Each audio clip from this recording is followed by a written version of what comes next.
Bonjour, bienvenue. Vous trouverez ici des histoires créatives basées sur des histoires réelles survenues au Brésil.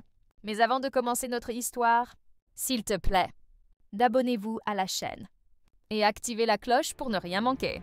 Et puis, tu es déjà inscrit? Puis-je te faire confiance? Oh, mais alors, c'est parti. Il y a des histoires que le temps n'efface pas. Elles restent dans l'air comme une ombre en attente. Ce récit créatif inspiré d'une histoire vraie va vous hanter pendant des jours. Appuyez sur lecture si vous en avez le courage. Dans la pénombre des années 1970, l'hôpital Santa Casa, dans une grande ville brésilienne, ne renfermait pas seulement les douleurs, les guérisons et les prières silencieuses. Il abritait aussi une énigme, flottant comme une ombre discrète entre les lits métalliques et l'odeur persistante des terres. Une histoire chuchotée au fil des années, celle de l'infirmière du mercredi des cendres, une silhouette éthérée qui chaque année apparaissait et laissait derrière elle un parfum de mystère et de mort. Entre 1970 et 1978, une fois par an, juste avant le mercredi des cendres, un patient recevait la visite d'une infirmière étrange. Belle, jeune, avec un visage doux qui contrastait avec la pâleur des malades, elle surgissait sans bruit au pied du lit et disparaissait aussi vite qu'elle était apparue. Les anciens employés de l'hôpital échangèrent des regards lourds de sous-entendus. Le motif se répétait, invariable. Après sa visite, le patient faisait 3 demandes. Un repas copieux, la visite de sa famille et un chapelet. Dans les 2 jours suivants, une amélioration spectaculaire. On parlait même de guérison. Mais le mercredi des cendres, tout s'effondrait. Le patient mourait. Soudainement, inexplicablement. 8 ans. 8 cas. Une année, un décès. Des aides-soignants et brancardiers juraient l'avoir vue glisser dans les couloirs. Ils essayaient de lui parler.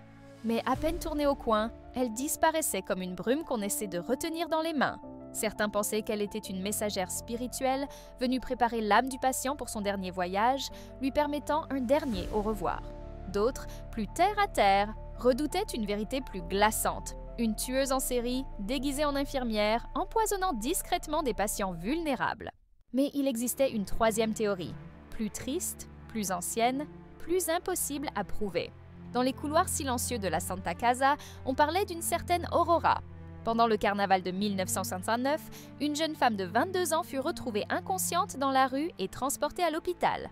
Sans papier, sans famille. Dans le chaos du carnaval, elle fut enregistrée sous le nom d'Aurora, comme la belle au bois dormant, car elle ne se réveilla jamais. Aurora resta dans le coma pendant 9 ans. Personne ne vint jamais la chercher. Elle était là, allongée, silencieuse, oubliée mais omniprésente, une ombre parmi les vivants. Jusqu'à ce que, en 1978, elle meure d'insuffisance rénale. Mais certains affirmaient qu'Aurora avait passé un pacte avec la mort. Un pacte étrange, une âme offerte chaque année pendant le carnaval pour prolonger sa propre vie suspendue entre 2 mondes. Et l'infirmière mystérieuse? Elle serait la manifestation de ce pacte. Cette même année, en 1978, le destin frappa à nouveau. Un patient en oncologie, Elias, reçut la visite. Il demanda un repas, sa famille et un chapelet. Il allait mieux. Il souriait, il marchait même un peu. Mais le mercredi des cendres, sous un ciel gris et oppressant, Elias mourut. Aucun médecin ne sut expliquer sa mort, tout comme les 7 autres cas. Cette année-là, pendant que le corps d'Elias était emmené, un jeune détective de la police civile, Ricardo, rouvrit les dossiers. Il trouva le dossier d'Aurora. En dernière page, une note manuscrite, ancienne. En échange d'un printemps éternel. Un frisson le parcourut. Après la mort d'Aurora, l'infirmière ne fut plus jamais vue. Le cycle semblait brisé. Mais la légende restait.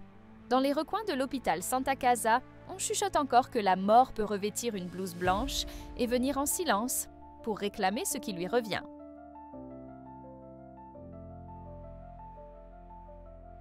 Certains mystères s'éteignent avec le temps. D'autres restent en suspens, comme des échos dans les couloirs silencieux. Et vous, croyez-vous au pacte d'Aurora? Ou pensez-vous qu'une main humaine se cache derrière ce rituel morbide? Partagez votre théorie dans les commentaires.